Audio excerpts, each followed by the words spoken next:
তোমাদের কত বছর পর বাচ্চা আসলো? 3.5 বছর। 3.5 বছর পর। ম্যাডামকে কবার দেখিয়েছিলে? একবার। ভিডিও দেখে আমার এসেছিলে? আমার ভিডিও দেখে সবাই আসতে পারে? তো ভাই তুমি খুশি তো? যাক ম্যাডাম 3.5 বছর পর বাচ্চা এসছে, তো আপনি খুশি তো?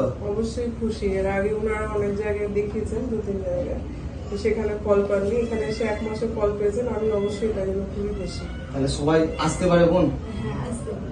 কোনো ইয়ে নাই, 2 নম্বরই নাই, পুরো আসবে ম্যাডামকে ডাইরেক্ট ফোন করে দেখিয়ে ইয়ে করবে। বাড়ি কোথায় তোমাদের? হরিয়ারপাড়া বাড়ি। আচ্ছা যাই হোক, কোনো কোয়াক ডাক্তার গ্রামে কোনো কিছু ধরার দরকার নেই, ডাইরেক্ট ফোন করবে, ডাইরেক্ট চলে আসবে, তাই তো? ঠিক আছে চলো।